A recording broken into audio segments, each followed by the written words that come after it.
meninggalkan satu titik hitam yang paling bersejarah di tempat kita. Dan itu tidak mungkin kita dapat lupakan karena peperangan kedua pada waktu itu telah memakan begitu banyak korban, bukan sahaja ratusan tetapi ribuan jiwa telah terkorban.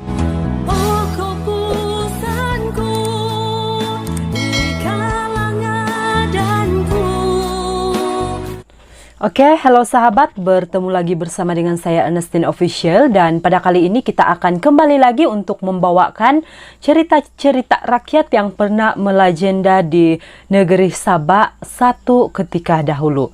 Dan sebelum ini saya sudah mencoba untuk bercerita 5 cerita tentang asal-usul dan juga beberapa sejarah-sejarah yang ada di Sabak, dan ternyata itu telah mendapat sambutan yang cukup baik daripada kamu semua, dan terima kasih untuk respon yang sudah kamu berikan. Dan video kemarin adalah penentuan sama ada saya akan teruskan untuk bercerita tentang asal-usul yang ada di Sabak ataupun tidak, dan ternyata purata tontonan dia sangat-sangat memuaskan hati. Jadi saya berniat untuk meneruskan, dan terima kasih atas sokongan kamu. Oke, pada kali ini saya akan menunaikan satu permintaan daripada subscriber saya. Saya tidak ingat siapa nama dia sebab dia tiada konten. Dia memang datang di channel saya hanya untuk menonton. Terima kasih atas sokongan kamu, dan pada kali ini saya akan menunaikan permintaan kamu, request kamu untuk bercerita tentang asal-usul Ranau. Oke, sebenarnya asal-usul Ranau ini dia tidak memiliki cerita khas ataupun dia tidak memiliki sejarah yang terlalu panjang, sangat sedikit saja. Jika saya ceritakan hanya memakan masa yang sangat sedikit, tetapi ada baiknya saya akan selitkan juga beberapa fakta yang sesuai untuk digabungkan dalam cerita asal-usul Ranau. Oke, baiklah. Dan saya melihat ada beberapa lagi permintaan kamu untuk saya ceritakan, tapi cepat ataupun lambat saya pasti akan menunaikan setiap permintaan kamu. Oke, asal-usul daerah Ranau. Daerah Ranau ini merupakan satu daerah yang terletak di bahagian barat timur di negeri Sabak, dan kita tahu bahwa daerah Ranau ini berada di pedalaman. Satu fakta tentang Ranau yang jarang diketahui. Sebenarnya daerah Ranau ini berada di tengah-tengah di antara 7 daerah lain di negeri Sabak, yaitu daerah Ranau ini telah dikelilingi oleh daerah Tambunan, daerah Keningau, daerah Pitas, daerah Beluran, daerah Tuaran, daerah Kota Maruduh, dan juga daerah Kota Belud. Nah, jadi artinya sementara si daerah Ranau ini berada di tengah-tengah, 7 daerah yang lain telah mengelilingi daerah tersebut. Sangat unik. Jadi kamu tahu sudah kan apa daerah-daerah yang ada di sekeliling daerah Ranau. Oke.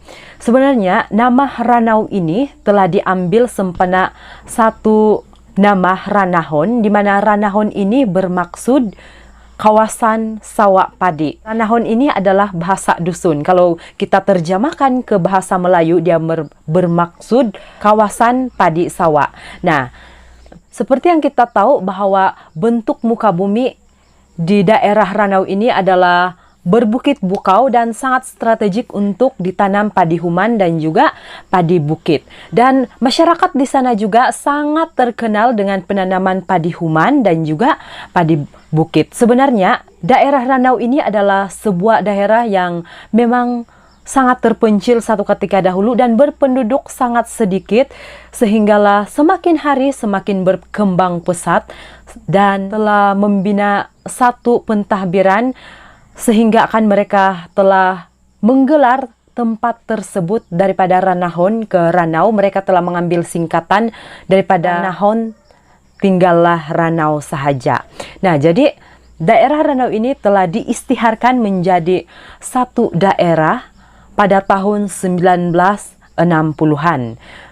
Jadi itulah sejarah asal-usul Ranau, yaitu Ranahon telah disingkatkan menjadi Ranau. dalam bahasa Melayu, ranau ini adalah lumpur. Sama juga kan di sawah-sawah tuh. Oke, baiklah, kita sudah selesai untuk pembahasan asal-usul nama daerah Ranau. Sekarang pula kita akan berganjak satu lagi cerita tentang Kawat Maut di Sandakan. Oke, Kawat Maut di Sandakan. Saya percaya kamu semua tentu sudah mengetahui, tetapi saya percaya juga masih ramai di antara kita yang tidak mengetahui tentang sejarah tersebut. Di mana Kawat Maut Sandakan ini adalah sejarah yang telah meninggalkan satu cerita yang benar-benar melegenda, bukan lagi melegenda, tetapi meninggalkan satu titik hitam yang paling bersejarah di tempat kita. Dan itu tidak mungkin kita dapat lupakan karena peperangan kedua pada waktu itu telah memakan begitu banyak korban, bukan sahaja ratusan, tetapi ribuan jiwa telah terkorban ketika Perang Dunia Kedua ataupun ketika berada di cerita Kawat Maut di Sandakan. Nah, kenapa saya ceritakan ini? Sebab tadi saya sudah ceritakan kamu tentang asal-usul Ranau kan. Jadi disebabkan cerita ini sedikit berkait rapat dengan Ranau, jadi saya akan bercerita serba sedikit. Siapa tahu lain hari kamu tertarik untuk meminta cerita full dia, saya boleh kongsikan juga kepada kamu. Oke. Pada tahun 1942 sehingga tahun 1945, ada beberapa tentara British dan juga Australia ketika mereka telah mengalami satu kekalahan di Singapura pada waktu itu. Mereka telah ditahan oleh tentara Jepun. Mereka telah dihantar ke Sandakan menggunakan bot dan mereka telah dijadikan budak di Sandakan. Dan apa pekerjaan mereka?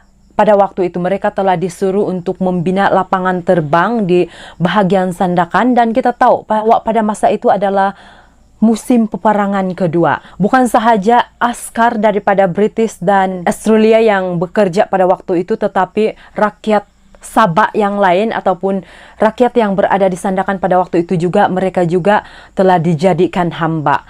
Nah, setelah mereka sudah menyelesaikan membangun lapangan terbang pada waktu itu, mereka pikir mereka akan dibebaskan, tetapi tidak. Mereka tidak dibebaskan. Mereka terus-menerus disiksa dan disuruh melakukan berbagai kerja. Dan panjang mereka dijajah, bukan hanya 1-2 orang yang mati, tetapi terlalu banyak yang mati akibat disiksa. Mereka sakit sekalipun mereka tidak diberikan istirahat. Mereka akan disiksa jika sekiranya mereka dilihat berehat. Jadi pada waktu itu siang dan malam itu tidak ada bezanya bagi mereka. Mereka tidak diberikan makan. Mungkin orang kena bagi, tetapi sangat sedikit. Seperti yang kita tahu bahwa beberapa ratusan bahkan puluhan tahun yang lalu, satu penyiksaan telah terjadi kepada moyang-moyang kita.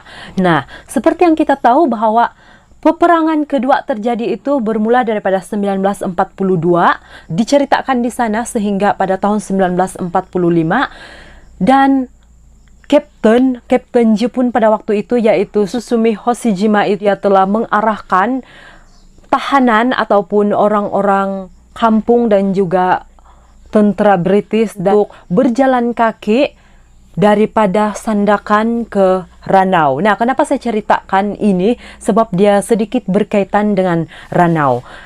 Dan bayangkan saja mereka disuruh untuk berjalan kaki. Sepanjang perjalanan mereka banyak yang telah terkorban. Kalau dari Sandakan ke Ranau, sekitar 260 km ataupun 250 km bersamaan 160 batu. Mereka diarahkan untuk berjalan kaki. Sepanjang perjalanan banyak yang telah terkorban, ribuan jiwa yang telah terkorban akibat kelelahan. Mereka tidak diberikan makan, mereka dipaksa untuk berjalan kaki, dan ketika mereka mengalami kesakitan, mereka tidak diberi peluang untuk berehat sehingga menyebabkan mereka mati. Dan banyak juga yang telah dibunuh oleh tentara-tentara Jepun. Begitu kejamnya mereka memperlakukan orang-orang kita dan juga tentara-tentara British pada waktu itu.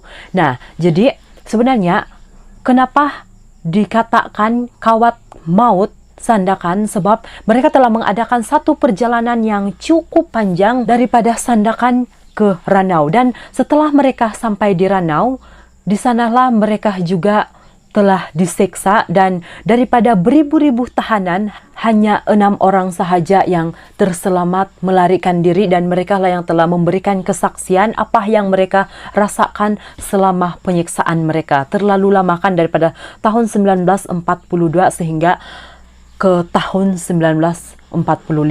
Nah, itulah serba sedikit yang saya dapat ceritakan kepada kamu. Jika sekiranya kamu ingin saya ceritakan secara detail, kamu boleh komen di bawah. Siapa tahu lain hari saya boleh ceritakan. Kan, jadi oke. Untuk itu kamu sudah mengetahui serba sedikit tentang asal-usul nama daerah Ranau dan juga perjalanan kawat maut daripada Sandakan ke Ranau. So, itu sahaja untuk kali ini. Semoga itu akan memberikan penambahan pengetahuan yang baru lagi bagi kamu. Dan jika sekiranya kamu suka channel saya, kamu boleh bagikan channel ini, kamu boleh like, kamu boleh subscribe juga, supaya saya lebih bersemangat untuk terus-terus mengupload video dan memberikan manfaat yang lebih banyak lagi kepada kamu semua.